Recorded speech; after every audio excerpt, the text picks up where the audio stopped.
সুপ্রিয় দর্শক, আসসালামু আলাইকুম। বিদেশি বার্তা সংস্থা রয়টার্সকে একটি সাক্ষাৎকার দিয়েছেন বাংলাদেশে কার্যক্রম নিষিদ্ধ আওয়ামী লীগের সভানেত্রী শেখ হাসিনা।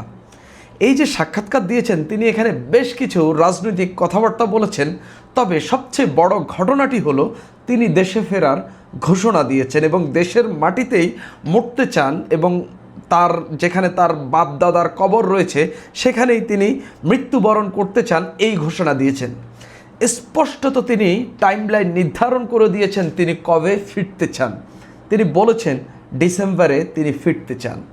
বাংলাদেশে এখন যে রাজনৈতিক দৃশ্যপট রয়েছে, শেখ হাসিনা ফিরলেই এখানে ব্যাপক পরিবর্তন হবে। যে চিত্র এখন চিত্রিত হচ্ছে, এই চিত্রে ব্যাপক পরিবর্তন আসবে। এটা সম্ভবত বিএনপির লোকেরাও বা জামাত এনসিপির লোকেরাও বিশ্বাস করেন বলে আমি মনে করি। এই যে শেখ হাসিনা ফিরলে কি ঘটবে, তিনি ফিরবেন কিনা এটা নিয়েও প্রশ্ন আছে। শেখ হাসিনা ফেরাটা কতটা কঠিন, তিনি ফিরলে আওয়ামী লীগের কী হবে, কিংবা বিএনপি কতটা ভালোভাবে নেবে, বা এই রাজনীতিতে কি পরিবর্তনটা আসবে, সেসব নিয়ে আমি কথা বলবো। প্রথমে আমি কথা বলবো শেখ হাসিনা যে বক্তব্যটি বা সাক্ষাৎকারটি দিয়েছেন, এখানে আমি 5টি এমন এলিমেন্ট পাই যেগুলো আসলে খুবই গুরুত্বপূর্ণ। সেগুলো কি? শেখ হাসিনা যে ঘোষণা দিলেন তিনি দেশে ফিরতে চান, দেশের মাটিতেই তিনি মরতে চান, এটা আওয়ামী লীগকে উজ্জীবিত করার এবং আওয়ামী লীগের যে ভোটার রয়েছে তাদেরকে উজ্জীবিত করার একটা বড় ধরনের মাস্টার স্ট্রোক কথা বলে আমি মনে করি। এবং তিনি দেশে ফেরার জন্য যে অ্যাডামেন্ট, সেটা তিনি এই বক্তব্যের মধ্য দিয়ে, এটা রাজনৈতিক বক্তব্য হলেও এই বক্তব্যের মধ্য দিয়ে সেটা মানুষের সামনে তুলে ধরেছেন। এটা একটা বিষয় গেল। দ্বিতীয়ত হইল তিনি ফোন কলে সাক্ষাৎকারটি দিয়েছেন, অর্থাৎ এর মধ্য দিয়ে শেখ হাসিনা প্রমাণ করেছেন এখনও একটি বিদেশি সংবাদ মাধ্যমকে ফেস করার মতো শারীরিক এবং মানসিক অবস্থা তার রয়েছে। কেউ কেউ এখানে গুঞ্জন তুলেছিলেন শেখ হাসিনা মারা গেছেন এবং শারীরিকভাবে অনেক দুর্বল হয়ে পড়েছেন, তিনি হাসপাতালে রয়েছেন, এরকম কথাবার্তা কেউ কেউ বলেছেন। তিনি সেই বক্তব্য বা সেই কথার একেবারে মানে পানি ঢেলে দেওয়া যে বলা, সেটা তিনি করে দিয়েছেন এই সাক্ষাৎকারের মধ্য দিয়ে, এবং তিনি প্রমাণ করলেন তিনি সুস্থ এবং জীবিত আছেন। তিনি বলেছেন তিনি একা ফিরতে চান না, তিনি দলীয় নেতাদেরকে নিয়ে ফিরতে চান। এর মধ্য দিয়ে আওয়ামী লীগের যে নেতারা পালিয়ে গেছেন তাদেরকেও দলীয় নেতাকর্মী বা তৃণমূলের কাঠগড়ায় তুললেন যে দলের শীর্ষ নেত্রী দেশে ফিরতে চাচ্ছেন, আপনারা যদি না ফেরেন এখানে আপনাদের আর রাজনীতি হবে না। অর্থাৎ এর মধ্য দিয়ে শেখ হাসিনা দলের নেতাদেরকেও দেশে ফেরার জন্য একটা ভয়াবহ একটা চাপ তৈরি করলেন নেতাদের উপর। তৃতীয়ত বা চতুর্থত যে ঘটনাটি, সেটি হলো তিনি দেশে এসে স্যারেন্ডার করবেন, এটা স্পষ্টত তিনি বলেছেন। অর্থাৎ তিনি আদালতের প্রতি সম্মান দেখাচ্ছেন বা সম্মান দেখাতে চান। একজন সাবেক প্রধানমন্ত্রী বা একজন রাজনৈতিক নেত্রী হিসাবে যে কাজটি করার কথা, যে বাংলাদেশের যে কাঠামো, বিদ্যমান যে কাঠামো, সেগুলোর প্রতি সম্মান প্রদর্শন দেখানো, বিশেষ করে আদালতের প্রতি, সেটা তিনি দেখাতে চাচ্ছেন। এবং পাশাপাশি তিনি এও বলেছেন যে আমি এই স্যারেন্ডার করে বিচারিক কার্যক্রমে অংশ নেওয়ার মধ্য দিয়ে আমি স্পষ্টত বুঝিয়ে দিব এই বিচারিক কার্যক্রম কতটা নিরপেক্ষ কিংবা কতটা পক্ষপাতদুষ্ট। তিনি স্পষ্টত এই কথা বলেছেন। তার যে বক্তব্য, সেই বক্তব্যের অন্যতম একটি সারাংশ হইল যে দোষ যদি আমি করে থাকি বা আমার নেতারা করে থাকে তাহলে তাদের বিচার হোক, আওয়ামী লীগ কী দোষ করেছে। অর্থাৎ তার এই বক্তব্যে স্পষ্ট তিনি নিজের জন্য নয়, আওয়ামী লীগকে বাঁচানোর জন্য ফিরতে চাচ্ছেন, এরকম একটা বক্তব্য তিনি দিয়েছেন, যেটা আসলে তার তৃণমূলের নেতাকর্মীরা এবং বাংলাদেশের যে নেতাকর্মী রয়েছেন তাদের মধ্যে একটা হোপ তৈরি করেছে। অর্থাৎ শেখ হাসিনার যে বক্তব্য, এখানে রাজনীতি আছে, এখানে দেশে ফেরার বার্তা আছে এবং স্পষ্টত সময় নির্ধারণ করা আছে, এবং বিচারিক কার্যক্রমকে যে প্রশ্নবিদ্ধ করার যে প্রয়াস হিসাবে চেষ্টা, সেটাও এটার মধ্যে রয়েছে। অর্থাৎ শেখ হাসিনা এই এক সাক্ষাৎকারের মধ্য দিয়ে বিগত 2 বছর যে তার যে সাইলেন্স, অনেকেই বলছেন যে তিনি তো অনেক সাক্ষাৎকার দিয়েছেন, ইমেলে দিয়েছেন, সেটা যে কোনো নেতা লিখে দিতে পারেন শেখ হাসিনার সঙ্গে কথা বলে। শেখ হাসিনার এই প্রথম আমরা কোনো ফোন কলে সরাসরি তিনি সাক্ষাৎকার দিয়েছেন, যে সাক্ষাৎকারে তিনি বিগত 2 বছরের একটা সাইলেন্স বা বিগত 2 বছরের তাকে ঘিরে যে কথাবার্তা, সেই সব কিছুর জবাব এখানে তিনি দিয়েছেন এবং তিনি ফিরতে চান। এই বার্তাটা তিনি তার নেতাকর্মীদের মধ্যে ইনজেক্ট করেছেন, যেটা তাদেরকে উজ্জীবিত করবে। এখন কথা হইল, তিনি কি আসলেই ফিরতে চান কি না, নাকি এটা একটা পলিটিক্যাল বক্তব্য, নাকি তিনি কারো চাপে বা কেউ তাকে বলেছে এই বক্তব্যটা রয়টার্সকে দেওয়ার জন্য, সেজন্য তিনি বলছেন। এটা হলেও হতে পারে যে তিনি ভারতের চাপে বা ভারত চাইছে তিনি এখন এরকম একটা সাক্ষাৎকার দিক, সেটা সেই কারণে তিনি দিয়েছেন, এরকমটা হলেও হতে পারে। কিন্তু শেখ হাসিনা যে টোনে কথা বলেছেন এবং যেই সংবাদ মাধ্যমকে তিনি বক্তব্যটি দিয়েছেন, এটা খুবই সিগনিফিক্যান্ট এই জন্য রয়টার্স যদি পরবর্তীতে তাকে আবার সাক্ষাৎকার নেয়, তাকে স্পষ্টত জিজ্ঞাসা করবে, আপনি তো বলেছেন ডিসেম্বরে ফিরবেন, তাহলে আপনি ফিরেননি কেন?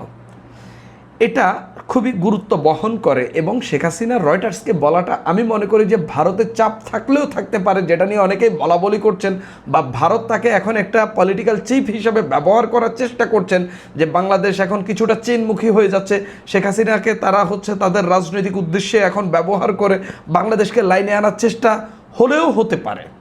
তবে এর বাইরেও শেখ হাসিনা যাদেরকে বক্তব্য দিয়েছেন, যেভাবে বক্তব্য দিয়েছেন, এখানে কিন্তু বার্তা স্পষ্ট, তিনি দেশে ফেরার কথা তিনি বলেছেন এবং ফোন কলে তিনি বলেছেন। ভারতের চাপে বললে তিনি এটা ইমেইলের মাধ্যমেও বলতে পারতেন বলে আমি মনে করি। অর্থাৎ শেখ হাসিনা যে ফেরার বার্তা দিয়েছেন, এখানে কিছুটা হলেও বাস্তবতা আছে। তার ফেরা সহজ কি নাকি কঠিন, তার ফেরা এখন তার উপর নির্ভর করছে না।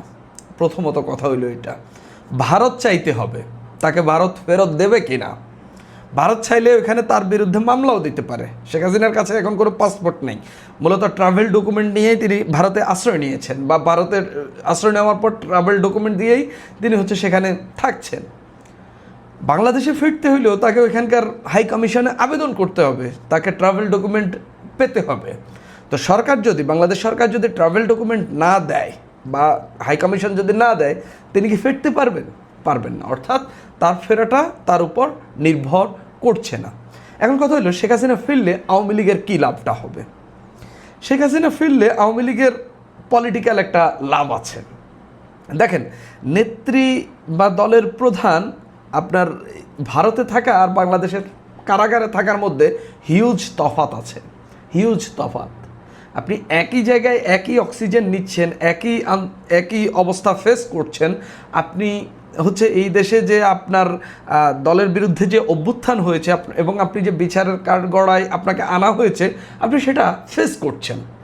এই বার্তাটা দেশের মানুষের কাছে যাবে এবং দলীয় নেতাকর্মীদের কাছে যাবে যে আমার নেত্রী দেশের আইনের প্রতি শ্রদ্ধাশীল হয়ে দেশের আইনকে ফেস করছেন এবং আদালতে তিনি তার কথাবার্তা তুলে ধরছেন।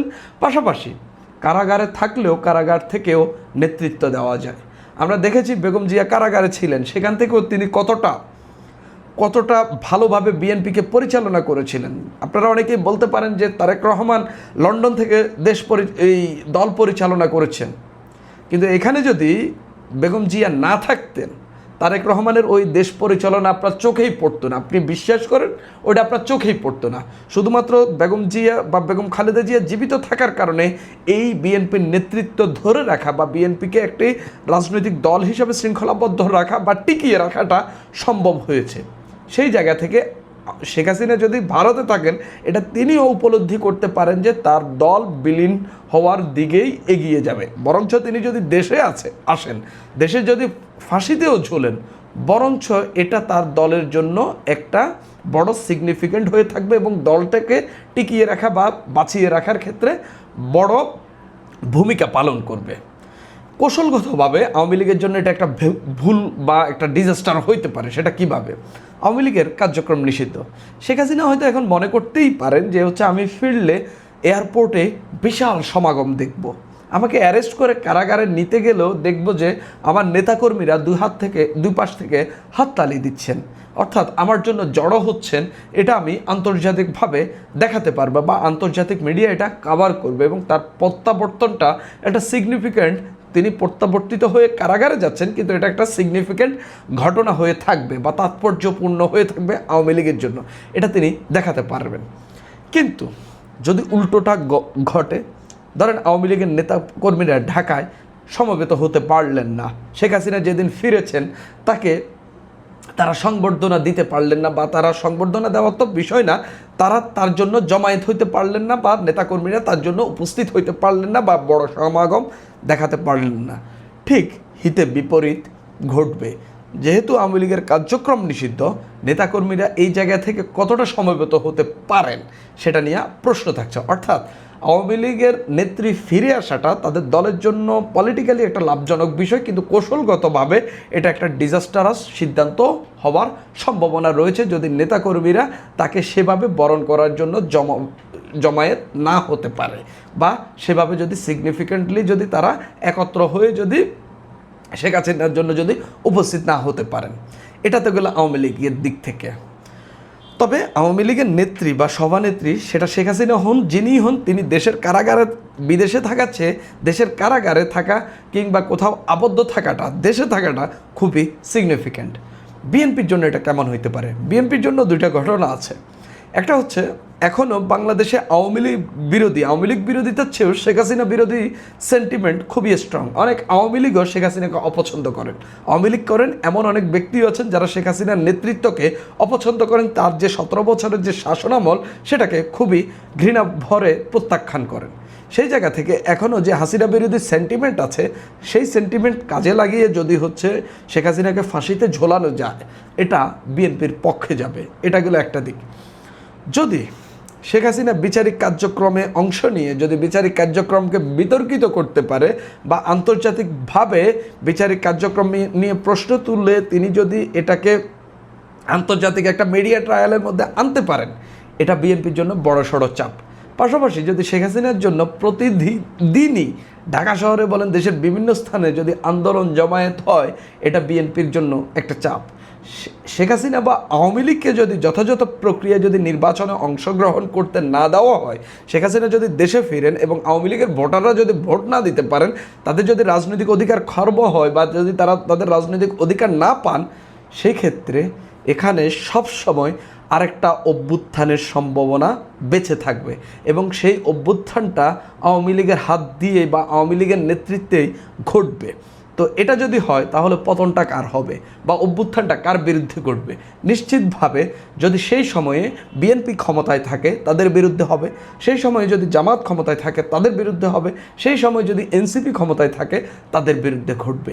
অর্থাৎ আওয়ামী লীগ যদি তাদের রাজনৈতিক অধিকার না পায় বা রাজনৈতিক স্পেস না পায়, এখানে একটা অভ্যুত্থানের সম্ভাবনা প্রবলভাবে টিকে থাকবে, এবং শেখ হাসিনার ফিরলে এটা ধীরে ধীরে, যদি তারা রাজনৈতিক স্পেস না পায় বা অধিকার না পায়, এটা ধীরে ধীরে দিনে দিনে বাড়তে থাকবে। হয়তো 10 বছর, হয়তো 15 বছর সময় নেবে।